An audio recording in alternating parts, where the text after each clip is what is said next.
Hi guys, it's Benedict here, ang Benedict na walang key, pero may T. So for today's video, we are going to unboxing ang prepaid Wi-Fi from Globe. Prepaid Wi-Fi. Ito yung nauuso nga siya guys. Ayan. Kaya unbox na natin. Sabi dito, 2 times faster, stronger, and wider signal versus pocket Wi-Fi. Meron siyang free 10 gig pag apan per case. Pwede mo siyang gamitin for YouTube, Netflix, HOOQ, Instagram, Facebook, and Google. Unboxing na natin. Makikita mo naman na legit siya guys kasi meron siyang serial yun, no? Ito yung serial. Ito.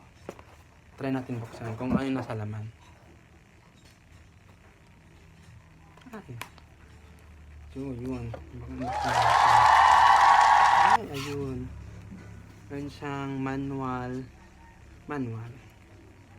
Warranty certificate. Ay, ito yung certificate. Ano nalagay?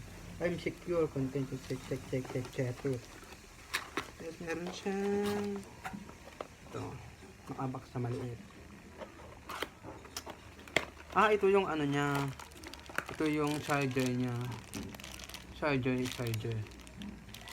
At meron siyang, ito, anong tawag dito? Yung sa cord yung nilalagay sa may mismong laptop para bumilis. At ito yung mismong wifi guys. Ito yung mismong wifi. Ayan.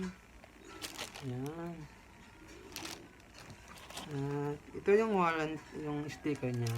Pwede mo siyang ilagay sa ano niya. Ito yung SIM card.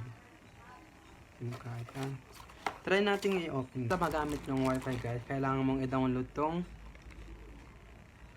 Google at Home. Available sa Play Store at sa App Store.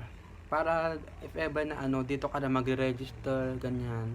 Ilagay mo lang yung number, i-activate mo siya para pag if ever na mabusan ka ng load at maglo-load ka na, yun na lang gamitin mo.